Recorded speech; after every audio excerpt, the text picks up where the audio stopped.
Okay. Hello, a good day to you all. I welcome you to our 10th virtual leadership seminar of Youth Impact Parliament in collaboration with Sisterhood Organization. Let's start with a word of prayer. Let us pray. Almighty God, we humbly beseech thee to look with favor upon Youth Impact Parliament. Grant that it may perform its high duty as in thy sight. Give divine guidance, clarity, insight, and eloquence to our guest speaker and host, that they may deliver and make this virtual leadership seminar a memorable and resourceful one to our personal development and capacity building. We commit into your hands all participants that they may understand and adapt to all that will be taught today. Bless the efforts of those who struggle to make this vision a living reality. Inspire and strengthen our people, that they may give time, thought, and sacrifice to speed the day of the coming beauty of this Parliament, Volta region, and Ghana. Amen. Amen. Ladies and gentlemen,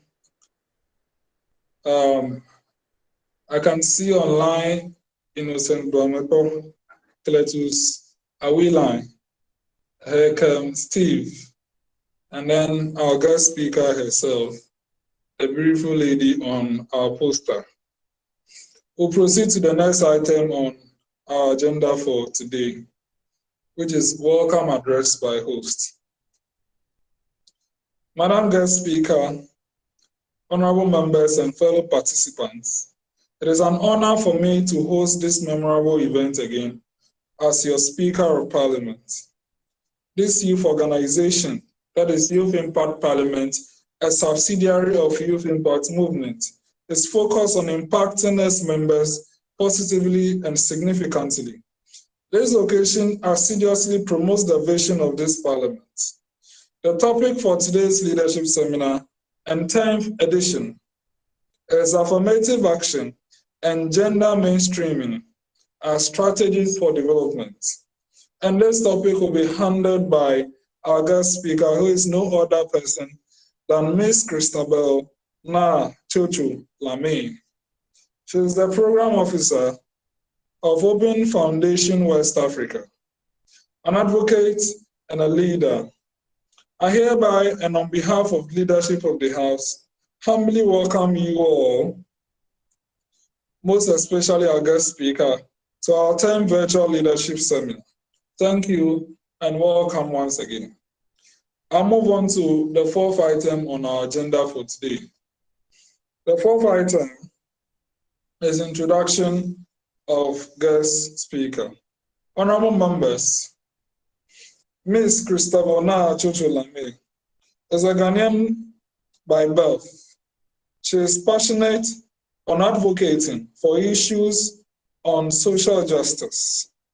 She currently serves as a program manager for Open Foundation West Africa, a non-governmental organization providing support to volunteers on how to edit and contribute to Wikipedia.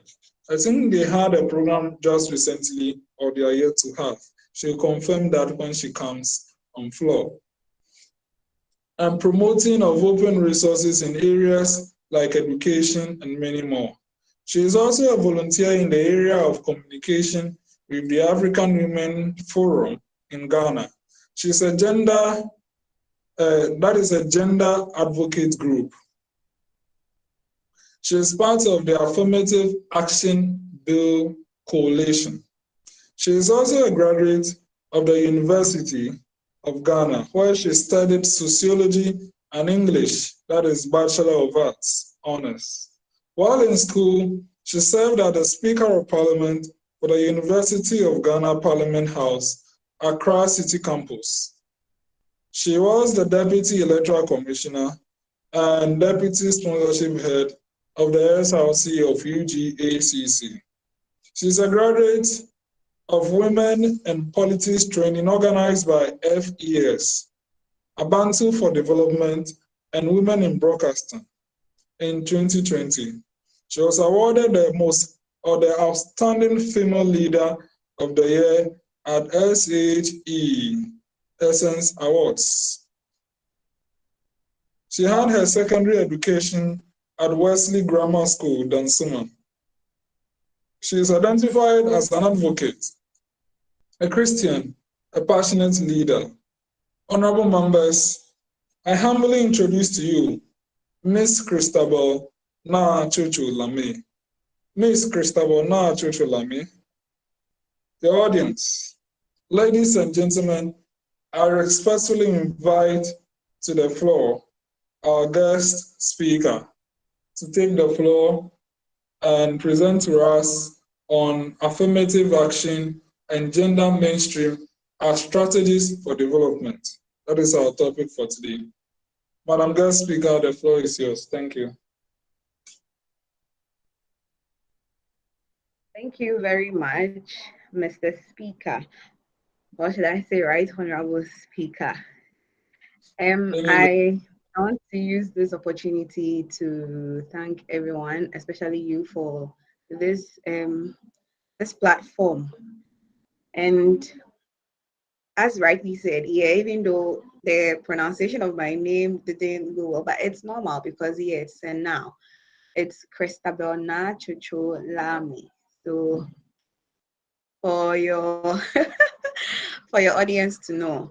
So yes, I'm an advocate. Yes, I am the programs officer for Open Foundation West Africa. And as your speaker rightly said, yeah, we launched a global campaign online. It's a wiki contest.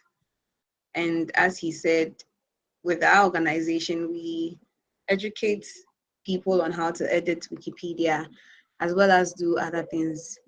And yeah, the theme for our launch, which was last week, was on projecting Africans' culture.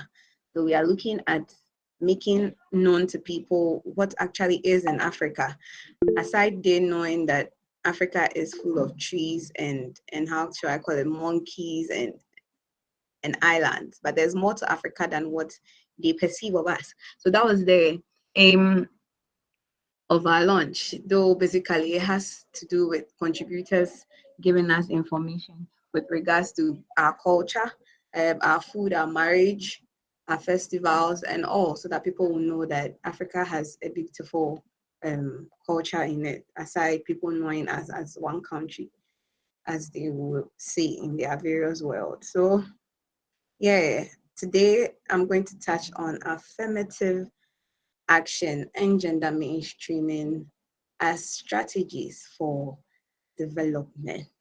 I don't know what you have but in mind about what all these are about, but I just want you to sit back and watch me do my thing. I just hope you enjoyed this session as we go on. So for the sake of the recording session, I will open my video for a while for everyone to see me. Then I close it so that I can be able to focus on my position. You know, I'm a lady before I get distracted with how I'm looking in the camera and all. So yeah, for some few minutes.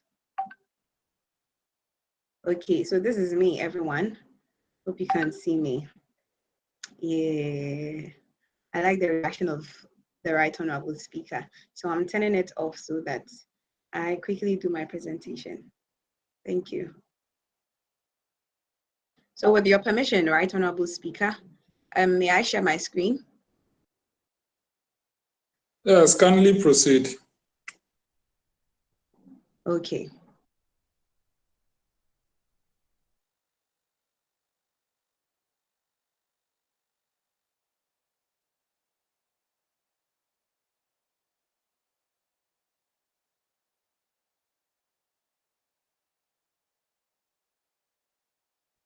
So for announcements, if you have questions, it would give you an opportunity to ask your questions after she's done with the presentation.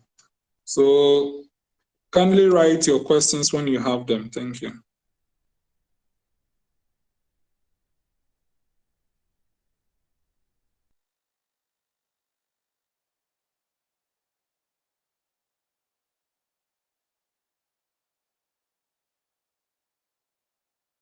going to start right away.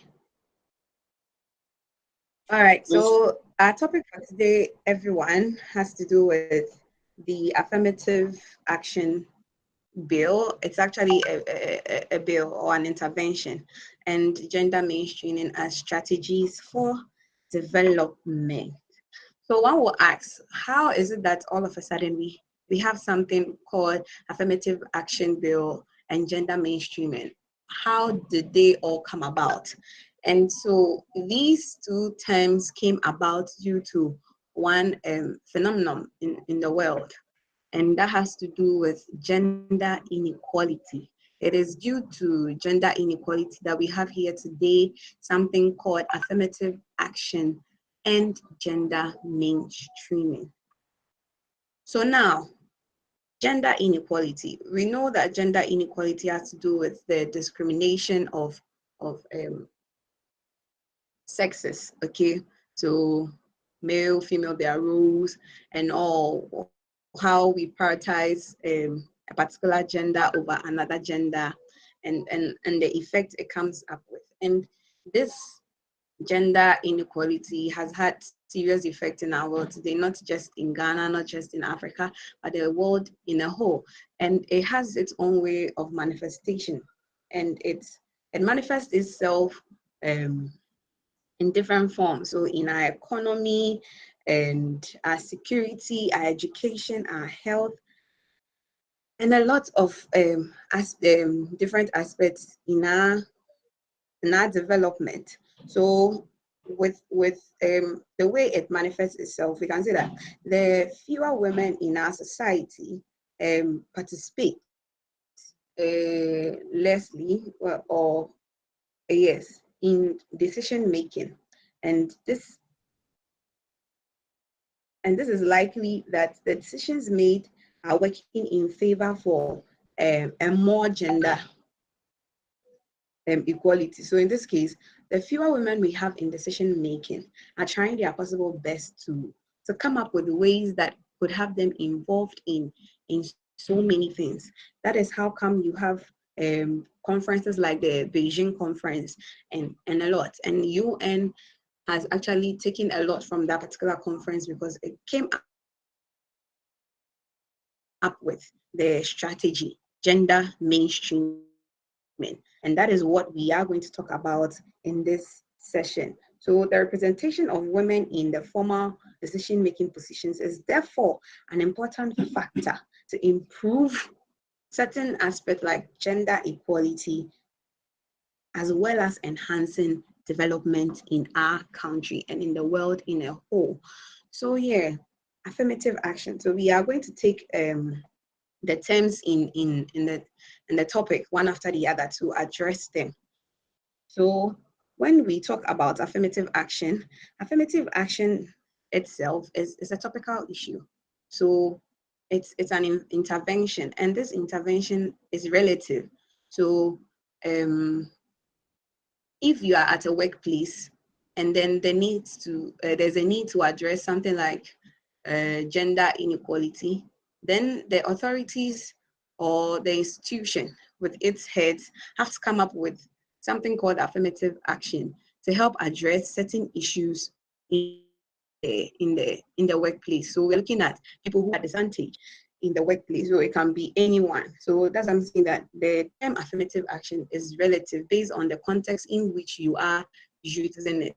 But in the case of development, we are saying that affirmative action is a set of measures adopted by government and public and private institutions, such as political parties, educational establishments, corporations, and companies, to address a history of systemic discrimination and exclusion of particular social groups, or to encourage the efforts of particular social groups in the interest of certain development goals. And certain development goals, because with the sustainable development goals, one of it is to make sure that gender equality is being achieved. And in Ghana, we are looking at achieving it, even though the process has not been easy ever since the fight started in 1960, where the affirmative action was first introduced and was employed to have 10 people, 10 women in parliament by Nkrumah. And Rawlings also did his part when it comes to the affirmative action. So, the affirmative action has to do with measures to help curb certain discriminations that are happening at our workplaces, within our political parties, within our society, and to also do away with exclusion of particular groups of people. So yeah, affirmative action is sometimes defined in relation to a particular group, as I mentioned earlier. So in the political party, you have that women want to have equal rights as men, and also there has to be an affirmative action that will get them there. Without affirmative action being agreed on, it means that women's participation in political parties and in decision making will be termed low, because they don't actually have a voice or something binding them. Also, affirmative action could also be indirect. So it could be indirect because it can come in different forms. So in the form where people can come up with programs that support the categories of strengthening their performances to also improve the access of some facilities. So for instance, in Ghana here, one or two things they are doing, or one or two things that is happening to curb gender inequality is come up with ways. So we have something like STEM to promote girls in science, technology, and math, and other fields. We have a lot of NGOs coming up with how do I call it, programs to support women. So we have Comfort, we have MasterCard, all those people coming up to help promote women. So they don't actually come out to say that, oh, we have an affirmative action law or bill, but they are doing it indirectly by coming up with ways to help curb the discrimination in the society. And yeah, when we talk about the beneficiaries of the affirmative action, it happens that those who advocate for it are people in within the elite society, and then the beneficiaries tend to be those in the middle classes. It won't get to the lower point because those in the lower points have not had access to resources, or how do I call it, resources or materials that will get them to be within the middle class to get access to all these things. But we are hoping that since it's a process, people will get to enjoy the benefits of the affirmative bill action.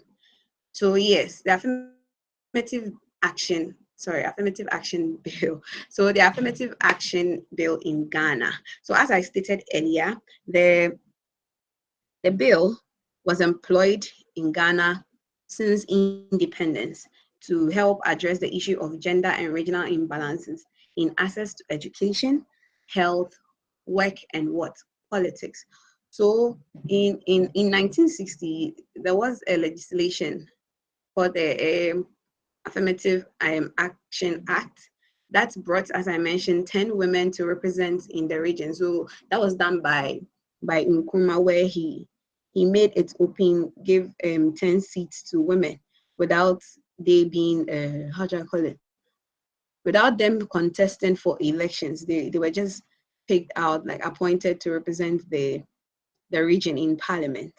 And in that we see that ever since that time till now, it has been less effective, because we know that Ghana, for instance, or this world in a whole, is a patriarchal world, and Ghana is a patriarchal country where males are dominated. But in as much as males are dominated our homes and our cultural backgrounds and all, in population wise, the total number of women is higher than men. So we can't actually be in Ghana where decision making, for instance, will be taken by a particular gender more than the other part. So this affirmative action, okay, comes into play to actually give access or equal opportunity for everyone, be it disadvantaged, be it women, and all, both men as well, the equal chance to add their voices to development in the country. So the process of affirmative action in Ghana started. So if I say the process, I'm talking about the bill. So after the 1960 is happening, the a group came out to, how do I call it, fight for the affirmative action to actually be passed to law. So the process all started in 1998 with the introduction of the affirmative action policy guidelines to promulgate an affirmative action law without concrete results.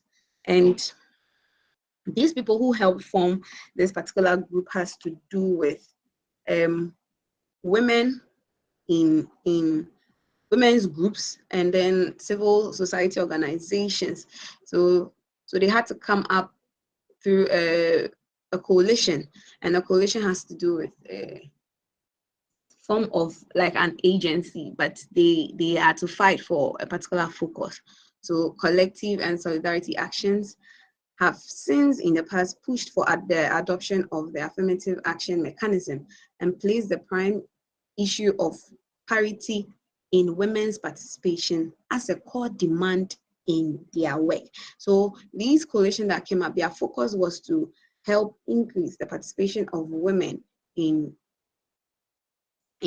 decision making, and that was the core of their work. So when you check our history, you see that after more women being appointed in 1960, at least 40% of women are represented in all bodies. So when we say work, advisory boards, and stuff. So we see that the Electoral Commission encouraged that all political parties must put more women in parliamentary as parliamentary candidates to help pave way for the 40% representation out of the 30% appointees to be allotted to women in district assemblies. And also, we also got the fact that if we are studying gender as a course in our universities, is due to the affirmative action, how do I call it, advocacy. That has also caused that gender courses to be introduced. And it has also increased female halls of residence in our universities. And we are having more girls studying science-related courses as well. So yeah, that is it. So one will ask that, what is Ghana's bill of affirmative action? What is this affirmative action bill in Ghana, and what does it seek to achieve, and its current status? So with this, the bill has in it a lot of things, and it hopes to be achieved in due time. So we are looking at an opportunity where both men and women are given equal rights in decision-making platforms at our corporate worlds, at home and all, that women also stand a chance to help in development. That is what we want to put out there. So the bill does not only focus on women, but it also focuses on, or I'll try as much as possible to share the document of the affirmative action bill currently on the platform whilst this is going on, so that you all get to read and know what the bill entails. It comes in sections and all. So the current status of the bill. So in the past, the bill has been sent to cabinet, has gone to parliament, but it doesn't get to go through all process stages. It comes back because parliamentarians argue one or two points that must be added, some must be taken out, and then it means that the coalition has to go back to do its work and come back. So there has been a lot of back and forth. Yes, and then thanks be to God, we had the former speaker, Professor Michael Kwe, mentioning that it needs to be passed during his tenure of office. And then this year, God willing, or yes, just about last week, Right Honorable Speaker Bagbin also stated that there's a need for the affirmative action bill to be passed. So he mentioned that last week, that he reiterated it in Parliament. So yes, the process is still ongoing. The bill is before cabinet, and it has been, yes, it had been read on the floor of Parliament as well. So we are praying that it goes through all the processes. Then we can have an affirmative action bill out there to support everyone. It doesn't discriminate anyone. It is an opportunity for both men and women, equality for all. So yeah, gender mainstreaming. So like I stated, gender mainstreaming is a major strategy.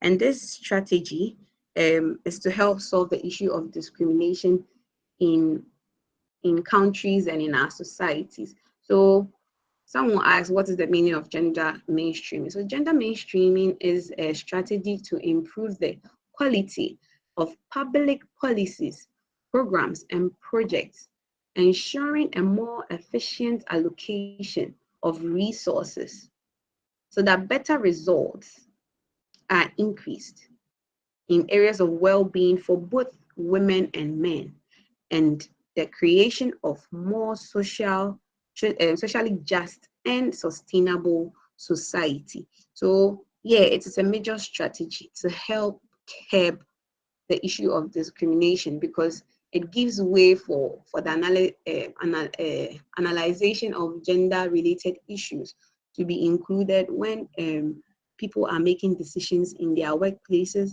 at their various institutions, and in the country as a whole. So ECOSOC defines gender mainstreaming as the process of assessing the implications of women and men of any planned action, including legislation, policies, or programs in all areas and all levels. It is a strategy for making women's as well as men's concern and experiences an integral dimension of the design, implementation, monitoring, and evaluation of policies and programs in all political, economic, and societal spheres, so that women and men benefit equally and inequality is not perpetrated. The ultimate goal is to achieve gender equality. So this came up at the Beijing conference in 1995, yeah, if I'm to be sure of the year. Yeah, and then it was established as a major global strategy for the promotion of gender equality. So this, as I said, it was done in the Beijing conference. It was a platform for action. It needed to be taken. So so that's where UN adopted it as a major strategy to help curb the issue of discrimination in our society and in the country. So yeah, gender mainstreaming has been embraced internationally, as I said, as a strategy towards realizing gender equality. This is because it involves the integration of a gender perspective into the preparation, design, as stated in the definition, implementation, and monitoring, evaluation of policies, um, regulatory measures, and spending, and yeah, programs with a view of promoting equality between men and women.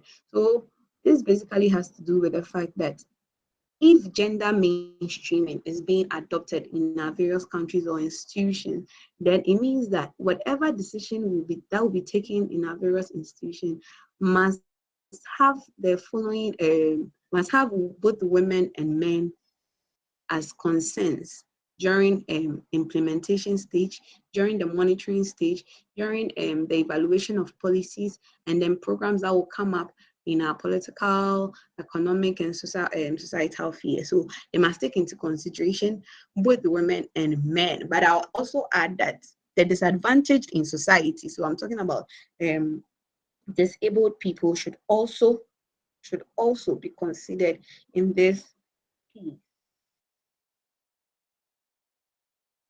Yeah, development is also a term in the topic. So the issue of development actually is very broad.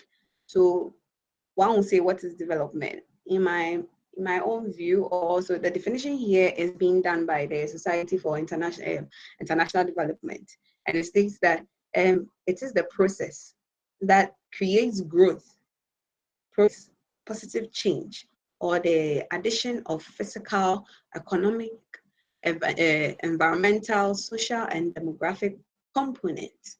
So the purpose of development is a rise in the level and quality of life of the population and the creation or expansion of local regional income and employment opportunities without damaging the resources of the environment. So development is visible and useful, not necessarily immediately. Like I stated, it is a process and it includes an aspect of quality, change, and the creation of conditions for continuation of that change. So basically, development is a process, and the process is a gradual one. It doesn't mean that when you want development done, it should be done as soon as possible. A lot of things has to go into it. There has to be the consideration stage. There has to be a plan, what it seeks to achieve, the disadvantages and advantages of it. Who are those going to be harmed? Who are those not going to be harmed? And a whole lot of things. It takes into consideration a lot of things. So we as individuals, we shouldn't expect that if someone says, I will develop this, we shouldn't expect that it be done as soon as possible, as we all know that it is a process. So I made mention that development is a whole topic because it came up with different meanings. So the definition of development is actually relative. So we have different theories of development, and that is another topic for discussion another time. So in the area of development, it suffers a lot of gaps, and one of the gaps that it suffers has to do in area of education, the area of health, the area of how do I call it, work, and also yes, looking at affirmative action and gender mainstreaming as strategies. They actually are strategies for development, and I'm hoping that if we are able to inculcate this at our local levels and stuff, we can start having development from the basics. Then it can be transparent at the national level or the continental level. So, yes, affirmative action and gender mainstreaming as strategies for development. They come up with strategies. So, first, the aim of both the affirmative action and gender mainstreaming is to help address the issue of discrimination. So, since it is to help with discrimination, development in our society has to benefit everybody. So we need to inculcate the affirmative action and gender mainstreaming strategies when we are trying to bring up development policies or programs in our society. Like I said, it takes into consideration those who are going to benefit the implementation stage, the evaluation stages, and all. A lot of things must be considered, and such of these things is gender. So since it is in to address the issue of discrimination, when inculcated in development, you see that development in our society will to a particular plan, because a lot of things are being taken into consideration before its implementation in our society.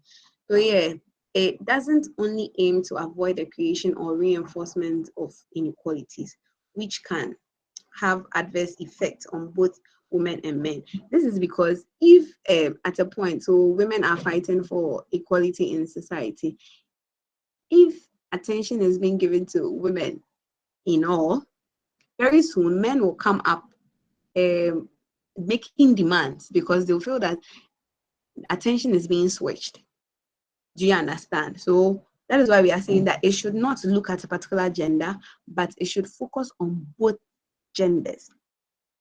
So this implies that in analyzing an existing situation in a particular country or community, with the purpose of identify inequalities. So you look at the gaps, as I stated, in development, and help develop policies with the aim of redressing the issue of inequalities in the society, and bring up mechanisms where it can be undone. So like they are doing currently, they're saying by Kweju Agri that says, oh no, he actually say that if you educate a whole nation, but if you educate one person. So yeah, out of that let's saying, you can see that there has been a lot of development when it comes to education, health, to help curb issue of gender inequality. So schools are being put up to help inculcate women in schools. Women are no longer held in the kitchens. They are given access to education.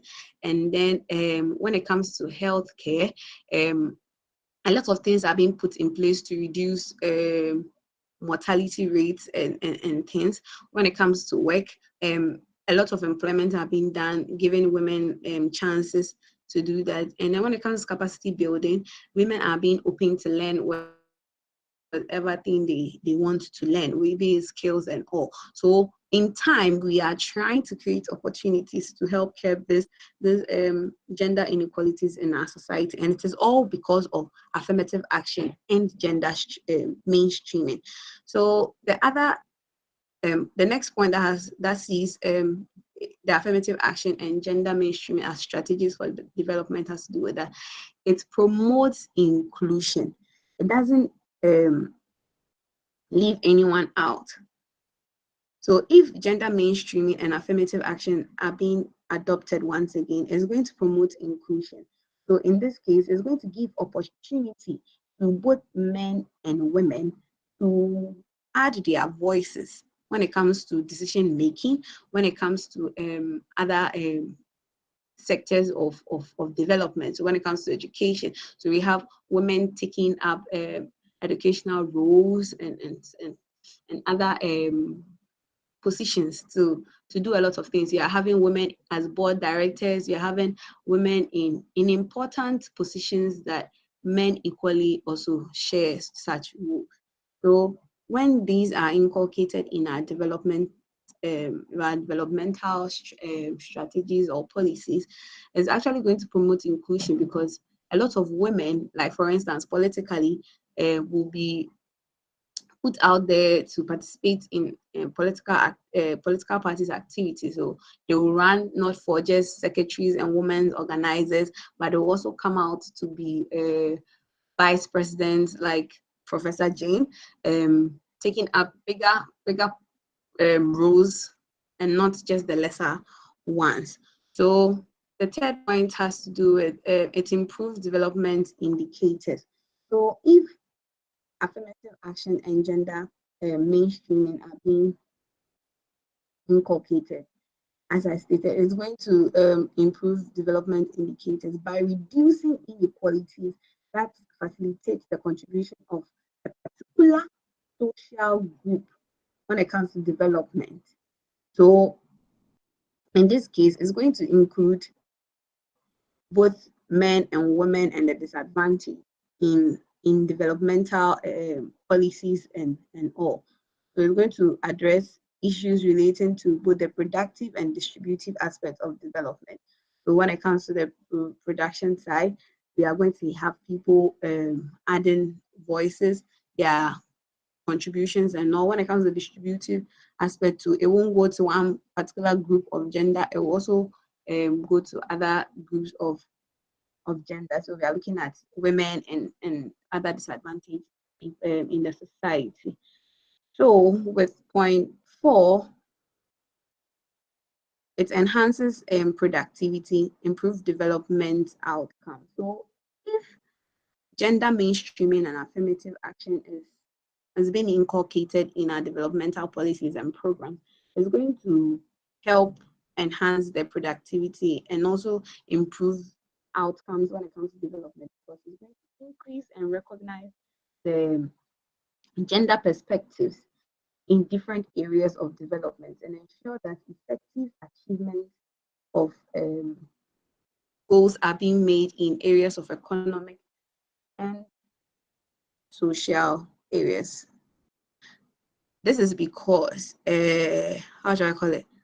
In the area of the economy, if chances are being given or gender mainstreaming is being inculcated, it's going to, how do I call it?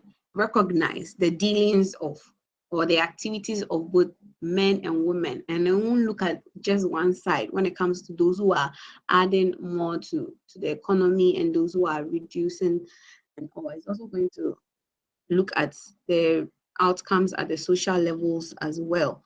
So, for instance, in the news yesterday,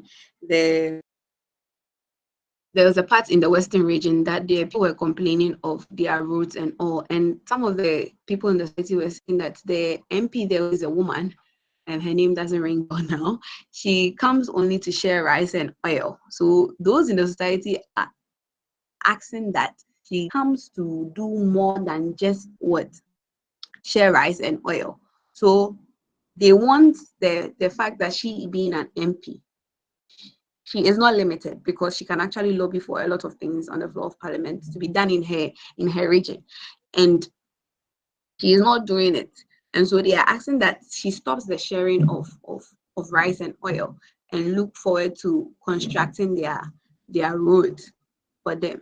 So since she is a woman and it's part of decision making process, the people would want to see what her outcome in terms of development, like what she's doing to help promote it. And I'm sure as wherever she is, she's trying her possible best to get it done. So the fifth point has to do with it ensures and it secures human rights and social justice for women as well as men. So this has to do with the fact that when gender mainstreaming and affirmative action are being included in policies, is going to influence the participation of and then also look at the benefits of the developmental processes. So it's going to coming up to add their voices or gender mainstreaming being added in the area of development will secure human rights. So the rights of both men and women will be protected, as well as justice being given to both men and women when it comes to their participation in developmental policy making and processes. They are going to be protected because their rights will be taken into consideration, as well as their status in the society. So no one will be discriminated to say that you are a woman, so you are supposed to be here, you are a man, you're supposed to be here. Everyone will be included in it all. So the sixth point deals with the fact that it reveals a need for changes in goals, strategies, and action. So gender mainstreaming and affirmative action, when adopted, will reveal the fact that a lot of things must change. The world or the country is not for men only, but it's also for women and other minors in the society. So when it's being taken into consideration, a lot of things will change, because now if most of the things they do is going to benefit a particular group, in this case, with the consideration of men and women and others, there's going to be a lot of changes. So the benefits will not go to one particular group and it will not favor another group, but it will have everyone involved in it. And lastly, it ensures that policy making and legislative work is of higher quality and has a greater relevance in the society. So,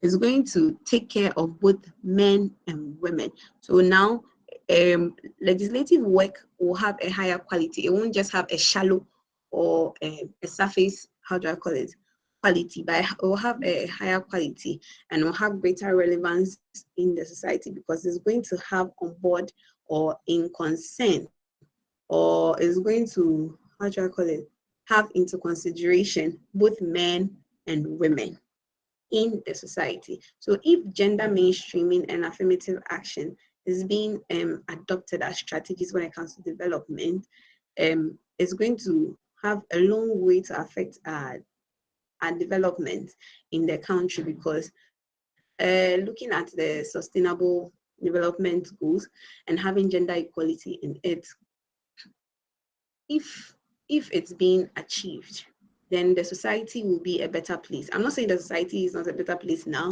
but if it's being achieved with a gradual process, it will be of more. It will be a better place more, because everyone will have the freedom to have to do whatever thing they would want to do. So I know I've spoken much, and I don't know how you're feeling out there, but I want to conclude by saying that both the affirmative action and gender mainstreaming in their own relevance are strategies for development. It is up to the institutions that has to do with at the national level, the government and members of member states, I mean our regions and all, to take charge of implementing, as well as to ensure that they are done and done rightly. And also, it is not only the responsibility of a specific individuals working in certain areas or units. Rather, specific structures should be established, and persons responsible or appointed for monitoring all these things must make sure and take up the responsibility for implementing gender mainstreaming strategies as well as affirmative action strategies. Wherever they are, they should be part of the staff of public institutions, at the private sectors, in our homes, wherever there's leadership, wherever there has to do with management as well. They should man up their jobs and make sure that people's human rights are being protected and justice is being given to all, and that people's statuses are also being protected. So they should fight. The fight is for all. It's not for a particular group of persons. So we are calling both men and women to come out and make sure that affirmative action and gender mainstreaming are being inculcated in the things we do. Thank you very much for this opportunity.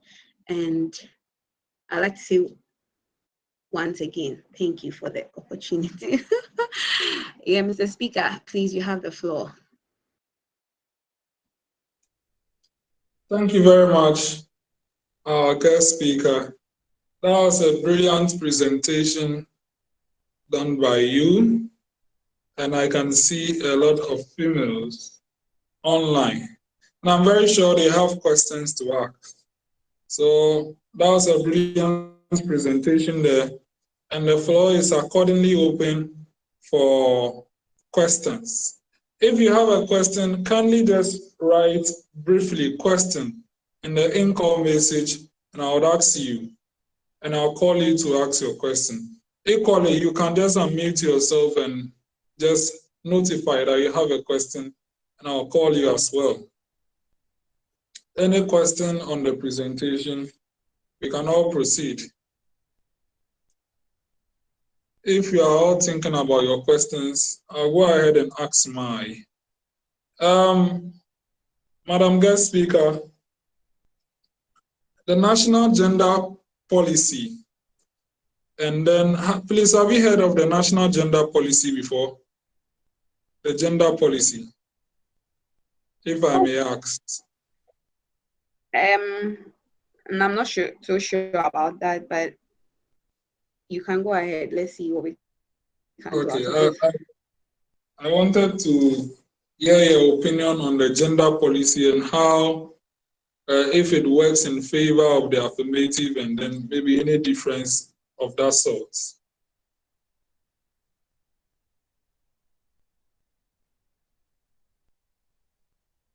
Okay, so if I'm to be sure, the National Gender Policy was developed to help, or it was developed with a comprehensive insight into the empowerment, rights, and access to justice, leadership, and accountable governance, gender rules and relations, as well as the economic opportunities for women. So yes, it's in favor of the affirmative action because it's not only looking at one side, but the fact that it's circulating on women, the affirmative action is looking at an equal opportunity for both men and women, even though women more. So yeah, that's what I can say. Okay, I can see Diana Balo online. She's the founder of Sisterhood Organization that has collaborated with us for us to host our third leadership, a virtual leadership seminar. And she has some of her executives here. The first lady, who is equally the president of Sisterhood Organization, is also online here. She's in the person of Kendall Elizabeth Mante, and some executives I can also see here. I think I can also see some people from the camp of the guest speaker, Princess Achampon, if I'm right. She's also there. And then we also have some leaders of Youth Impact Movement as well. Deputy Director in charge of Youth Impact Foundation, Mr. Ramoneli Kamadbo is also here. And then some of our MPs are also over here. Innocent, Duamepo.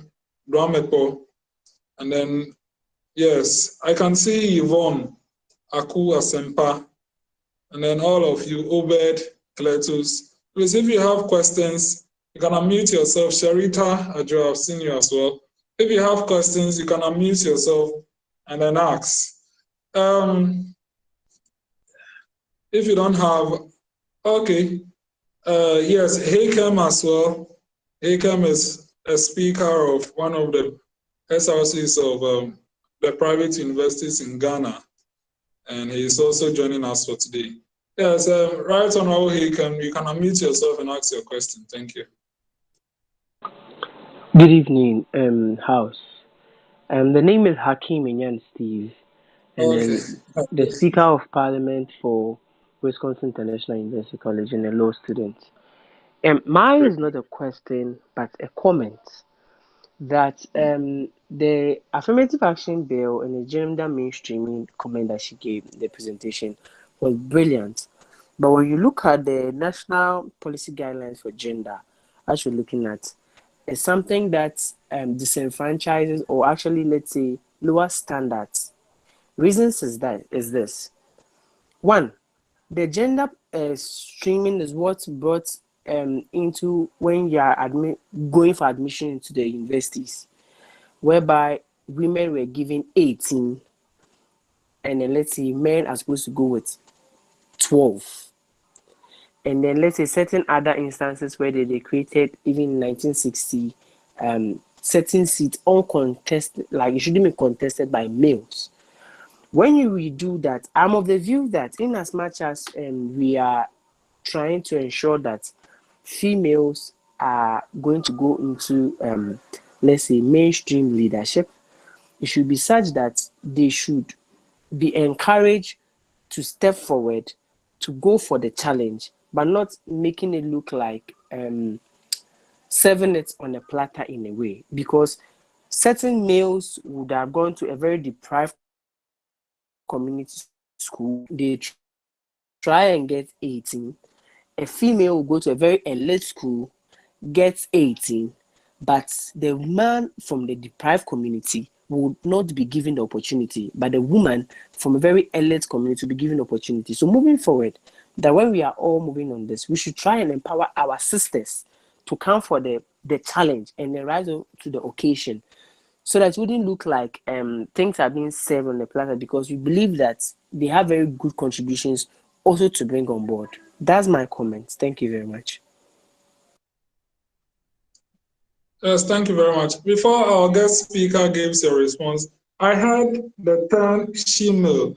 I'm very sure Mr. Hakem was trying to mention female, because shemales are females with male genitals. No, So I'm I very meant sure this. female. I meant female. Yes, I heard Females. females, so I No, no, wanted to no, no, no. know I meant female. F-E, female. I can't say that. she-males because she-males technically per criminal and other offences act. It's based on natural carnal knowledge and all those things. So I can't say that. I didn't say she. I mean females. Thank you very much. Yes, yes. One noted, just for the records. Our guest speaker, do you have any response to his commentary? Okay, so I actually like his comments, and I want to add up to what he said. Well, you are calling that we empower our sisters. You know, this issue I'll always say that it's being done, but until the girl child will realize that you are not limited, if until you realize that every barrier or every chain that is preventing you from going out there can be broken by yourself, then you have the whole world in your in your hand. Actually, I'm saying this because yes, you know that I have been a former speaker before. I was actually the first female speaker for my campus parliament, and that was my first time standing for election. And imagine, right honorable speaker, you know, right honorable Derek, he was my how do I call it,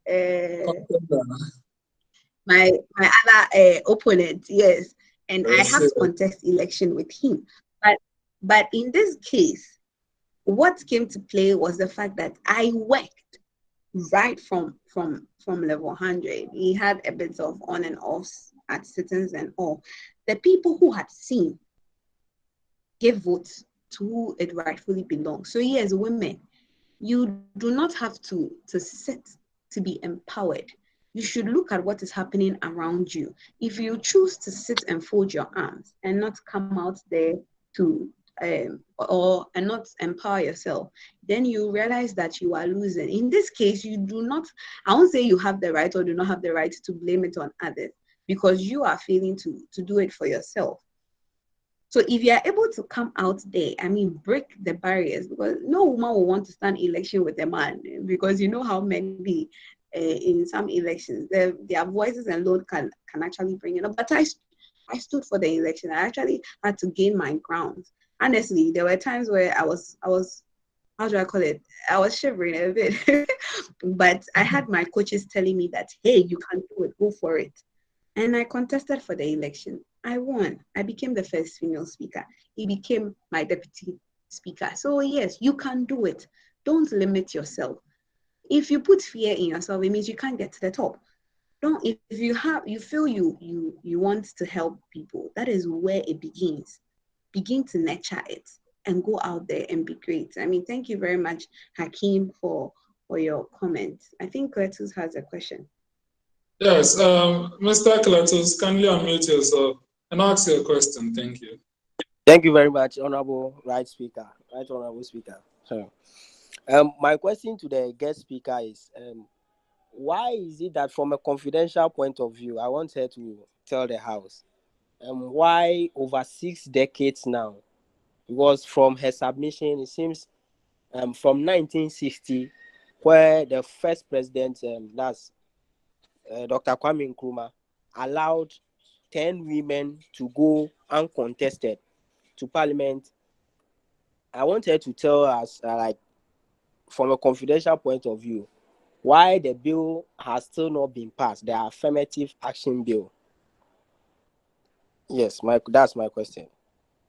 Thank you very much. Our guest speaker, you may proceed to answer.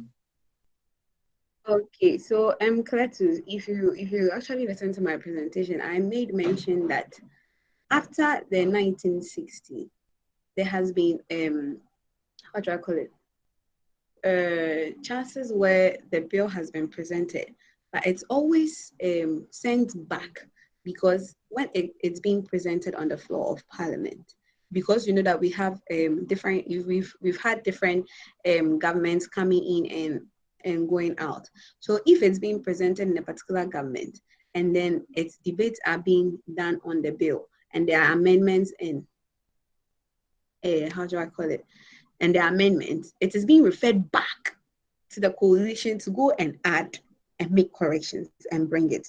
And if it's being brought and it's being sent to the sector minister, so the minister in charge of gender and children's rights and all, and it's also not finding those of these things inside, it will never get to go, because when it goes there, the amendments always push it back to the stage one for it to go through another reconsideration stage. So that has been the back and forth the coalition is having.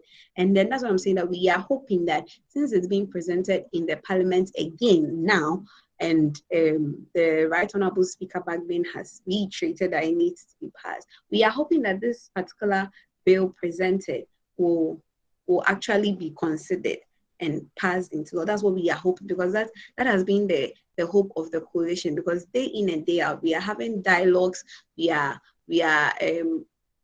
training people and educating them on their need to add voices for the passage of the affirmative action. So it's not that the thing has not been passed, it's because there are certain hinges. You know, we are in a patriarchal society and the parliament is made up of more men than women. So if they pick the bill and some of the things in the bill does not favor them, they actually voice out and make debates. And then if it is considered or taken or voted for, okay, that amendments be done, it means the coalition has to go back to go and resolve those things and bring it back again. And if it comes back and the men are finding issues again, it will still go back and forth. That is the problem we are having with the passage of the affirmative action bill. Thank you. Thank you very much. Thank you. Curtis, do you have a follow-up? Mr. Speaker, she did explain, but I'm still not clear. Why I said I'm still not clear is that she said there are some hinges. And from 1960 till now, it's over 6 decades. So are we saying that for over 6 decades, all those hinges have not been resolved, even if there are men, or it's made up of a patriarchal system? Does it mean that the men, because it's not only the affirmative action is together with gender mainstreaming. So to a large extent, there's men inclusion. So anyway, thank you, Mr. Speaker. Well, Hakem has an answer to your curiosity, so I would allow Hakem to give you an answer. Hakem, you can unmute yourself. Yeah, thank you very much, Honorable Cletus. Ghana had not had that kind of clear, democratic, let's say, parliamentary system. Now, in 1960, the parliamentary system was suspended. 79 was suspended. We've had a couple of coup d'etats that had actually happened. You get it? So 66, 79, and then ongoing. So now, when the process is being laid, now the first parliament, when it was being overthrown by the military junta, you realize that the constitution was suspended. Parliament businesses were suspended. Now, all the way until 1993, that we had a very new parliament, and it was relayed. Now, what we should also know is that per the processes of parliament, when something is laid on the floor of parliament, and then let's say a bill, and then the lifespan of that particular parliament ends, they don't go, a new parliament don't go and then just continue. Maybe it was at a committee stage, then just that they come and lay it, because that parliament has ended. So it has to be relayed. You understand? And again, affirmative active bill is a subsidiary legislation. What I mean is that it was coming under a legislative instrument. So in that instance, when it comes either to test, they throw it away, you go and make it and bring it back. So, for example, the one that was laid in 2000 gave certain instances that certain portfolios to be given to females, uncontested. In that instance, males would not agree. Just like as I was just saying that, let's say you have to make certain portfolio for female at all costs. So in that instance, if let's say a political party knows that they have a female at a particular place who can win, automatically that person should come and take it. In that instance, it was not fitting into the gender activities. And again, it was also looking at it being feminism. You see, that's how come they look at it. In as much as we want to make the gender very mainstream, they also don't want to just pass it so that it's going to look like it is feminism. So that is one of the reasons why it has delayed. I hope it helps in your answers. It's in order, sir. Thank you very much. Okay, Okay, thank if you you very had, much. I just Yes. wanted to say, if he had listened, I earlier stated that governments have gone, governments have come. Processes go and come. But I just want to thank Hakeem for making it clear to him. Thank you. Yes, indeed. Yes, indeed. Any further questions or contributions? We haven't heard anything from Sisterhood Ghana. I'm very sure this particular topic is well in alignment with your vision and purpose. Perhaps the president or founder could say something a little bit on this. Dinah and Kendall.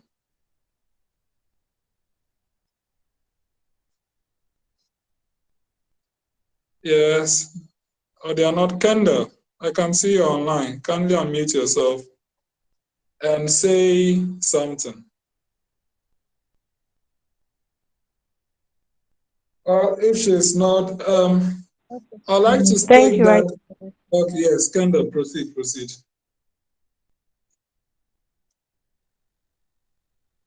Yes, Kendall, proceed, please. Or her network. For the opportunity. My name is Elizabeth Mante, President for Sisterhood. I didn't want to speak on the topic, but once you have mentioned my name, maybe I should just say a few words. When it comes to the gender policy, I believe that I want to just make a comment. I believe that in as much as the gender policy is giving women the opportunity to um, come out and be better, to me, I feel the gender policy, some way, somehow, is doing us more harm than good. Why am I saying this? Women have become reluctant because they know that position A and B has been assigned for me, and therefore, with just a little effort, I would be able to achieve it. In the olden days or in time past gone, I believe that women were putting in much effort to reach a particular stage or level because they realize that if I don't push harder, if I don't do harder, I'm not going to get this. But once the gender and equality issues started coming in, you realize that majority of our women we knew were vocal. Majority of our women we knew were people we could look up to started coming down because they realized that there is lower there's an opportunity even if they have a lower how do I put it, they put in a lower effort, like they like our my brother was saying, I've forgotten his name, the law student, where I have to go to school and then a guy gets 18, he's being discredited, but I get 18, I'm being given. Do you think that the females are going to put in a lot of effort when it comes to learning? No, because they believe that no matter what, whatever I get, I am going to be given a chance. And I believe that that's not going to allow women to be competitive enough in the society. So even though these gender issues are helping, I feel it is rather going to make women become relaxed. It is rather going to make women not push harder. And it's rather going to make us not bring out the best in ourselves because we have an alternative in everything. I think it should rather be that um, women be given the equal opportunity or fair hearing. Why am I saying this? In the olden days, it was believed that women are not supposed to go to school, and then ours was the kitchen and the household chores and housewife. But now we have been given equal opportunity to attend school. I think that is fine. Here, the woman goes to school and then she showcases what she can do. You could realize that in their class, women are topping in academics, women are topping in all aspects of life. And then that is a positive feedback. They want to do more so that society would realize that, okay, what we're thinking about women staying at home was actually wrong. If we give them an opportunity, they can equally excel like the men. But in a situation where you give them opportunity and you also give them an opportunity to relax, then I think there is some kind of conflict of interest there. They're not going to actually give out the best they can do. I believe that there are a lot of women there who can do better, but are relaxed because of the opportunities available. Thank you. Thank you very much, Kendall, President of Sisterhood Organization. Our guest speaker, any comments on her comment? Well, I, I, I don't know what to say about this, but yeah, I kind of side with her, Mr. Speaker. If you remember, I told you that for how do I call it, gender equality to be achieved, I prefer it has to be gender equity first before what, gender equality, where you give fairness in treatment. So you don't say a guy has this, but because a woman has 18 and it's in an elite school or comes from an elite background, then a person should go. It is not fair because the gentleman has also worked for it. So in as much as you pick the lady, you also pick the man, because who knows? What if she goes to school, but she doesn't go to do what she's being expected to do? What happens to the man? He's being left out there. Probably he has the potentials to attain more. So as I said, it's there to give us the opportunity, but some has taken it as an opportunity to actually lay back, because after all, there are positions maintained, and I'm likely to be picked in a school because I'm a lady. So let's the fight there. It's how do I call it? It's so allow me to speak. I'm allowed. I don't know if I'm allowed to teach in your house, but sorry, I crave your indulgence not to do that. So it's actually not easy. It's actually not easy. Thank you. That's fine.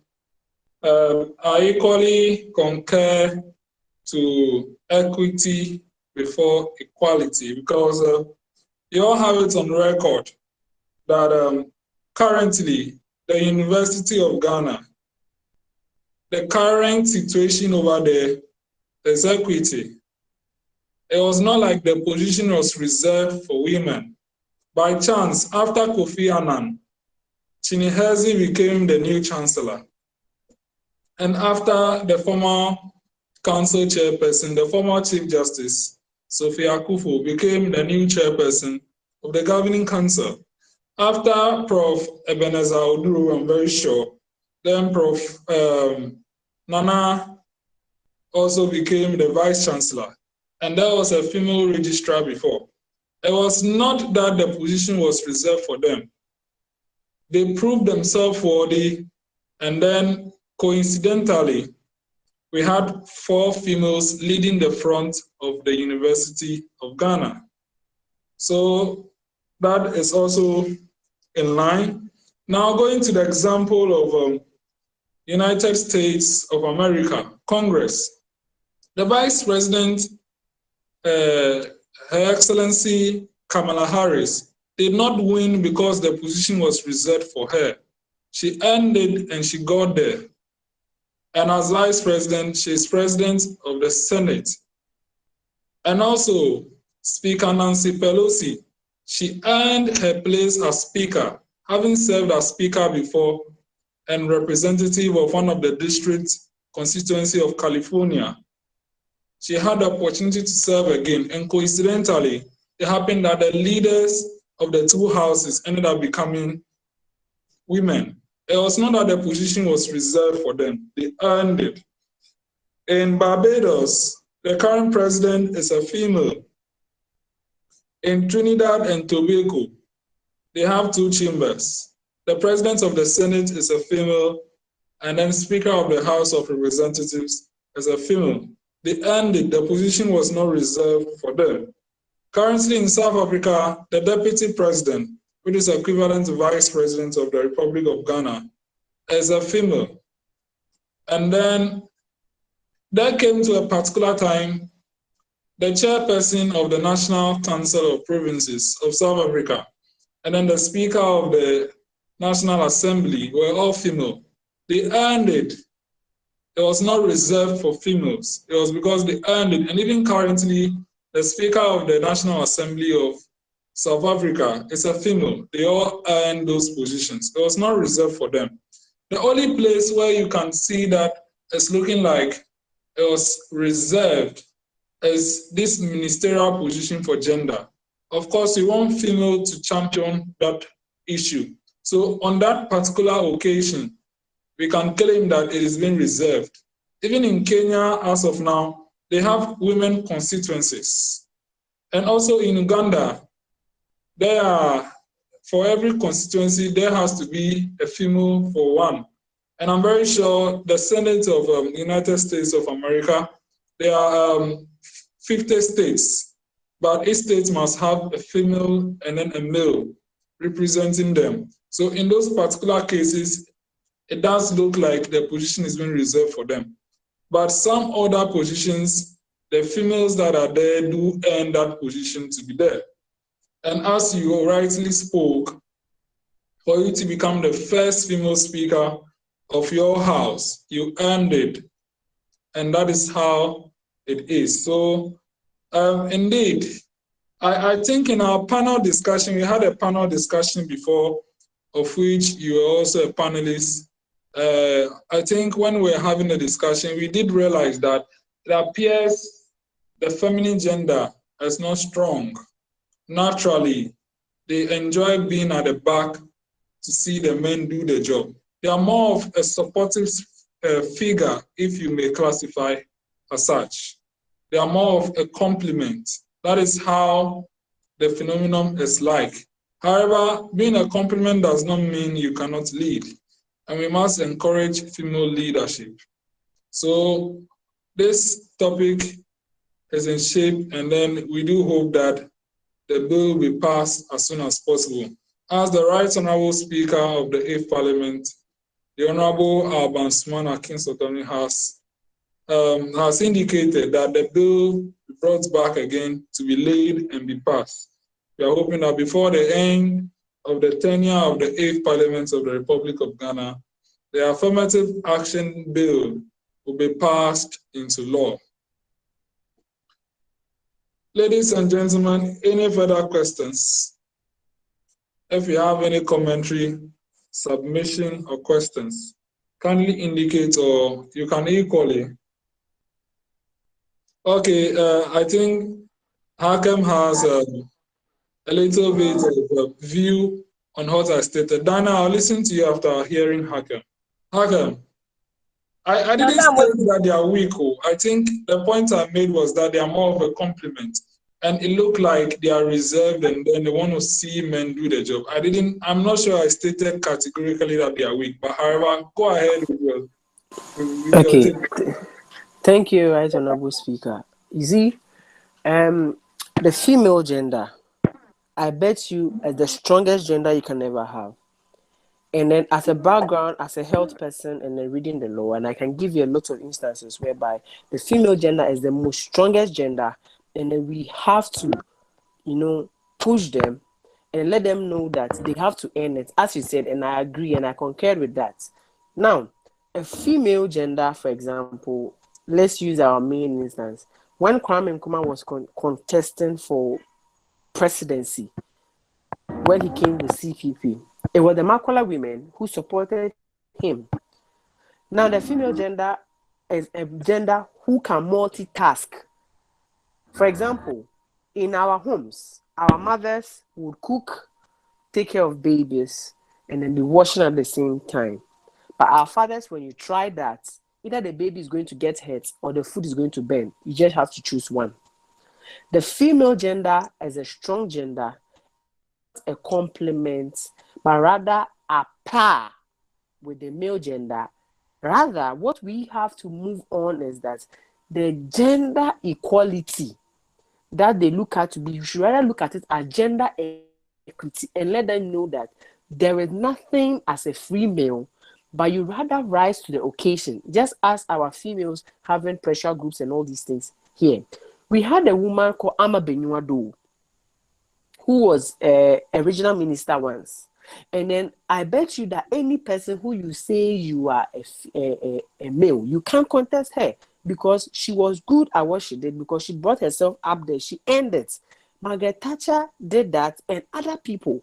So the female gender, in my opinion, that it is the strongest gender, multitasking and all those things. Because when per scientific analysis, the pain of labor pain is about is uncomparable, because the pain that comes with induction and all those things, bones moving for engagement and all those things to happen in labor. Research has shown that just few men could induce that. So the female gender is strong, but we should let them know that gone are the days whereby our traditional, settings made women to be like, Oba de utina jade ni ade ade. Gone are those days. This is a time that if they want their voice to be heard, they should rise to the occasion. Thank you. Yes, thank you very much for your contribution on what I said. We'll now listen to the founder of Sisterhood Organization, Mr. Nabalo. Kindly unmute yourself and share with us the opinion you have on the topic that we are discussing. Yes, Dinah, you can. Okay, good evening. Thank you very much for organizing or helping organize this with us. It has really been like impactful. We've learned a lot. My team and I are really, really grateful. My president, my self president has already said everything that I had in mind, almost everything. Um, to add to it, all I would say is we are all responsible for how best, whether it is women empowerment, the strengthening of gender policy, whichever it is that goes down well with us, we are all advocate for it. So I would appreciate it if we all take it as, or we all take it upon ourselves, no matter how little the gathering is, and preach our own way of strengthening or making sure that thing comes to play. Because we've been studying about it for long, but the bigger question is it really in practice? So if we all work towards achieving the goal, I would go for the fact that women should be competitive enough. And the gender policy is also a good thing, whereby both parties, or should I say, the affirmative gender, the affirmative action and gender mainstreaming is a good thing. Yes, the ladies should learn to be competitive. It shouldn't be like, because we are assumed to be a weak gender, we'll be giving some kind of benefit of the doubt or fair deal, while the men are giving something else. It's still making it obvious that, or they are trying to still portray that the men are doing better than us. So that's the little I have to say on the issue. Thank you. Yes, thank you very much. Our guest speaker, do you have any input on that? Oh no, I actually side with all the contributions being made, and I like the fact that in as much as we are looking at one issue, we are trying to also figure out what the issue is, and hoping that those issues are being addressed in the years to come, in order for us to achieve whatever thing we want to achieve with this particular subject. Thank you. Okay, thank you very much. We also have our co-founder and then deputy director of Youth Impact Movement in charge of Youth Impact Foundation, Mr. Ramonelli Kamadbo, online. If you could hear from him before we commence closure of this seminar. Mr. Ali Kamadbo, let's hear from you. Okay, good evening once again. Thank you, Right Honorable Speaker. Good evening to everyone on the platform. Thank you, guest speaker, Ms. Christabel, for a very brilliant presentation. I actually joined midway your presentation, yeah, but I think that it was so beautiful and then educative. I would also want to um, just stand on all the existing comments that have been made, Yes, with respect to the affirmative action and gender mainstreaming as a strategy for development. Of course, we would not lose sight of the fact that women play very significant roles in society.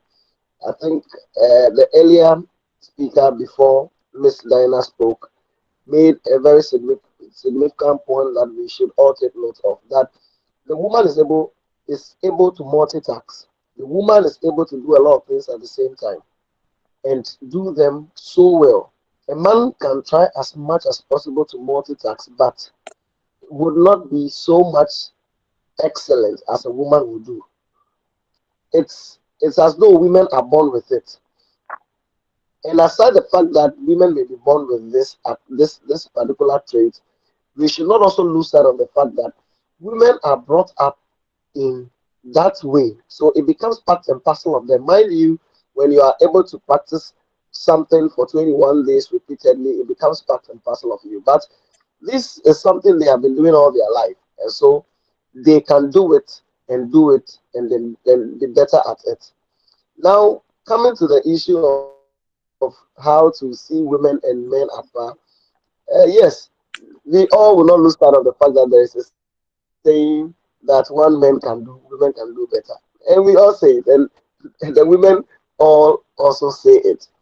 But we would not also lose sight of the fact that they are quick to say ladies first. If women are also the first to say what men can do, women can do better, why should it also be that the same women would be quick to say ladies first? And so it means that in one in one field they are seeing themselves with the equity eye, and then in the other side they want to be addressed like equality. Do you get it? So I think that that's being said, the women need empowerment. We only can say you can do it. You have everything in you. Yes, push it, and you will get better at it. They need that encouragement. They need the coaching. And I also am of the opinion that men, as much as possible, need all these things that we are saying. If you pick 10 boys or 10 gentlemen, you would hardly get 3 out of them as extroverts.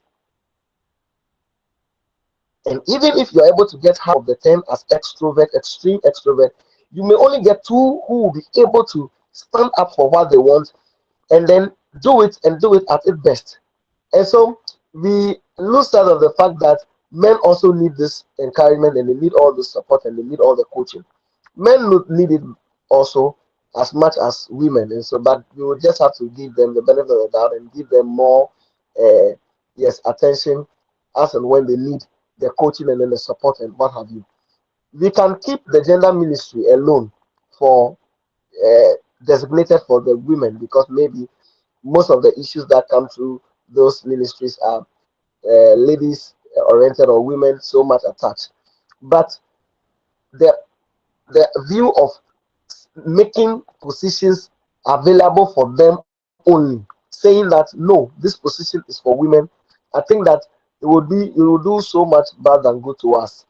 So let's make it so competitive. Let's make it so open. Let's make it very easy. But let us start planting in the minds of our girl children at the basic level, at the level where they are taking their formative education. They should be given that education that you are not just a woman for the kitchen. You are a woman that is so much having the potential to be able to do what men also do.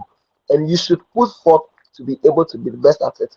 Are we surprised women or little girls in primary schools even top the classes?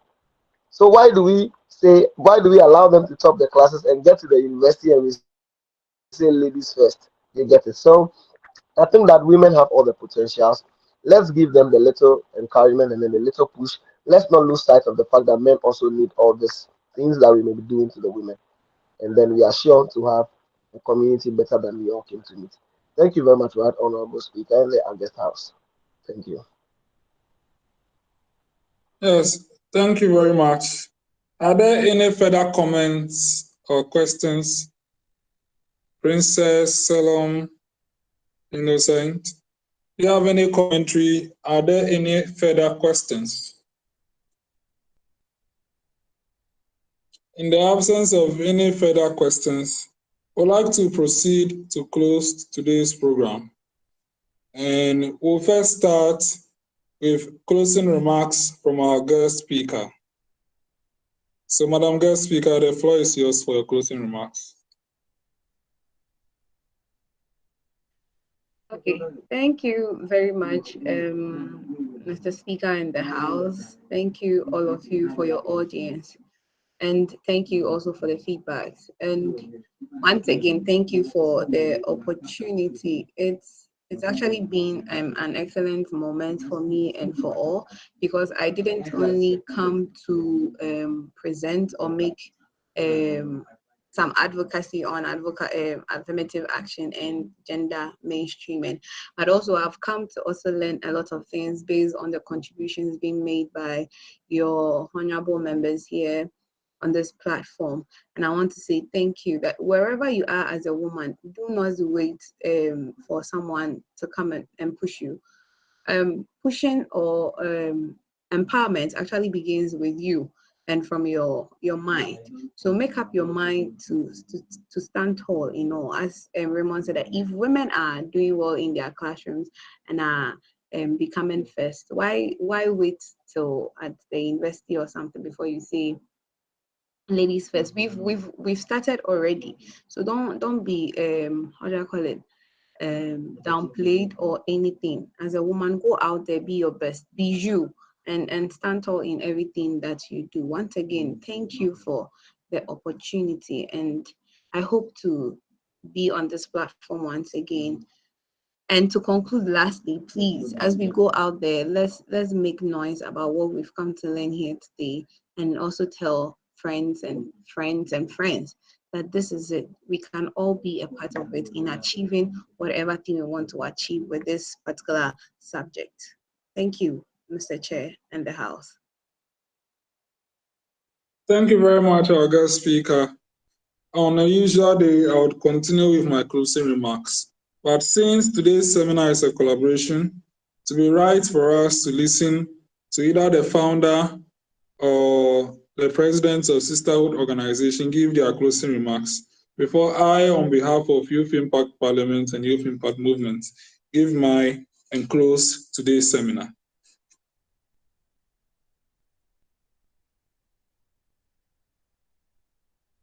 So, Kendall or Dinah, any of you to give closing remarks on behalf of Sisterhood Organization, you can unmute yourself, please.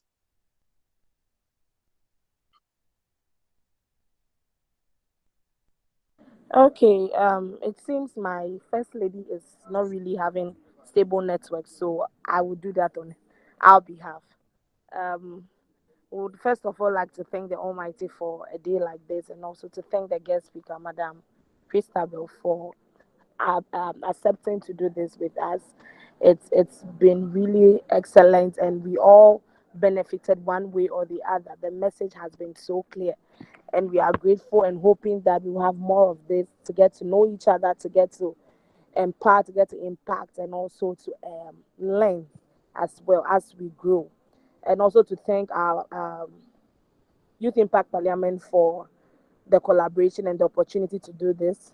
We are really grateful, and to thank the Agate House for being with us throughout this journey. It's been an amazing one. Thank you very much, and that'll be all from our side. Thank you very much, Sisterhood Organization. I will now proceed with the next item on our agenda, which is closing remarks by host. Honorable members, on behalf of leadership and myself, I wish to convey the sincerest gratitude of the House to our guest speaker, Ms. Christabel Naa Tsotsoo Larmie. Kindly forgive me, I'm an AWE, Program Officer of Open Foundation West Africa, for coming to impact us with her man's experience and lecture us on our topic for today. God bless her greatly for availing herself to impact us. And I also wish to appreciate the efforts of Sisterhood Organization, members of Youth Impact Parliament for publicizing, and any other person for publicizing today's event and participating in it. And also my colleague speakers, as the Speaker of Wisconsin SRC Parliament has also done so. And also, most especially to our graphic designer, Mr. Dollar Gladstone. He designed a beautiful poster for us. Thank you very much. For the attention of the House and our participants, I hereby indulge you all to follow Youth Impact Parliament on Facebook, Instagram, Twitter, Telegram, and YouTube. Youth Impact Parliament is a youth organization which is a branch of Youth Impact Movement, established to create opportunity for youth to be groomed in leadership roles, public speaking, parliamentary business, social norms and values. We are still in our first parliamentary year since establishment. We held 3 pilot sittings, 7 regular sittings, and this is the 10th virtual leadership seminar we are holding since establishment. I indulge you all to follow us, and not to forget our collaborators, Sisterhood Organization. You can follow them on Facebook as well. They are into the welfare of the feminine gender, which is obvious.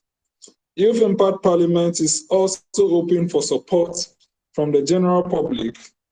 All those who wish to support this vision can equally support us in kind or cash. You can contact me on +233 20147 6896 and support us. As of now, our membership is valid per participation in our sittings. We have equally open nomination for application to become a youth MP in our second parliament.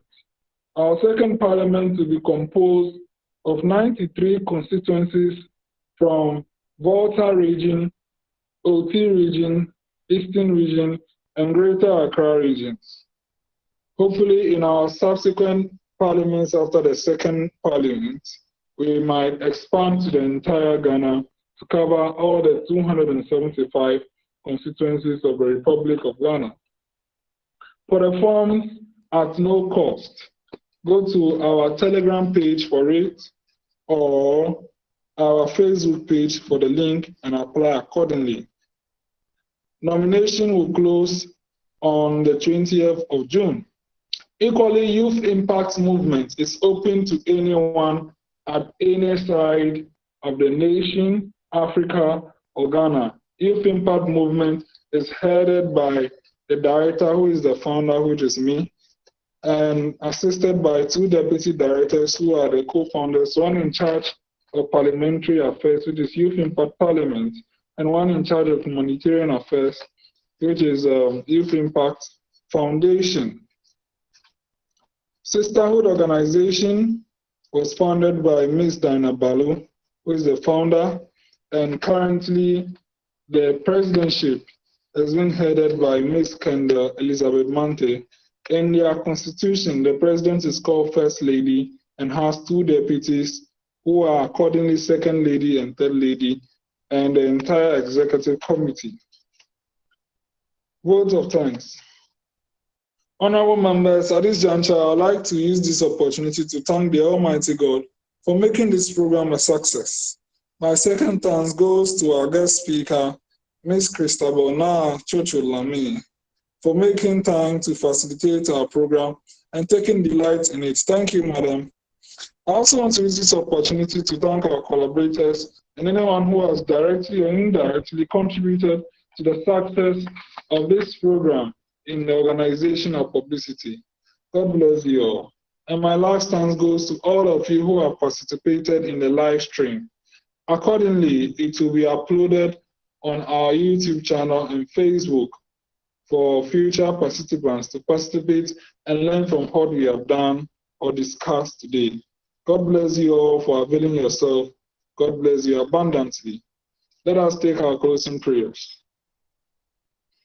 Almighty God, Okay, we Mr. humbly Speaker, sorry. beseech you. Yes, okay. Yeah, Yes, sorry, if you I can don't mention proceed. this before the your English teacher at Kita School, Madam Victoria Amafajido, yes, she asked that I extend her greetings to you and commend you for the great work you are doing. She asked that I mention this in the session. So I'll tell her that I did so. So she said she'll watch it afterwards. I wanted to know that I actually mentioned it. Madam Victoria Amafajido said she taught you English in Kita School or something like that. Yeah. So Yeah. sorry for interrupting once again. The closing Mr. prayer. Speaker, Thank you very much, madam. And thank you very much yourself. Mr. Speaker. We are, yes, Honorable Deputy Director of Youth Impulse Movement. Yes, Mr. Speaker, I want to also say thank you to Madam Christabel for bringing us that word. We want to let Madam who taught Mr. Speaker in Keta School that we want to tell her thank you. She did a great job, and we are not surprised at all because he's really showing exemplary leadership as a result of whatever he was taught way back in Keta School. We thank her, and then we hope to hear from her and also have her one of these days as our guest speaker. Thank you, Madam Christabel, for Okay, bringing up the message. I will tell her. Yes, um, just for nostalgia, I did remember that she clearly pointed out that the word is not serious, it is serious.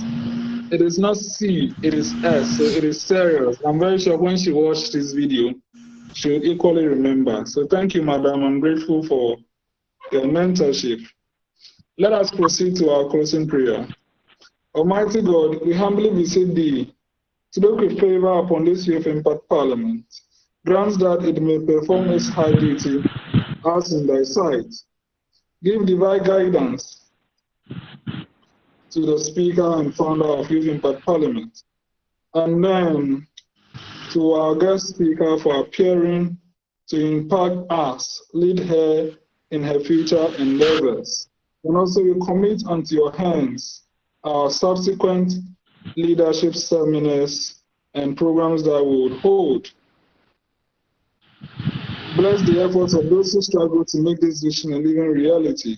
Inspire and strengthen our people that they may give time, thought, and sacrifice to speed the day of the coming beauty of Youth Impact Parliament, Volta region, and Ghana. Amen. God bless you all. Have a good night. I'm Jones Amegashie-Viglo, Speaker of Youth Impact Parliament, founder and director of Youth Impact Movement.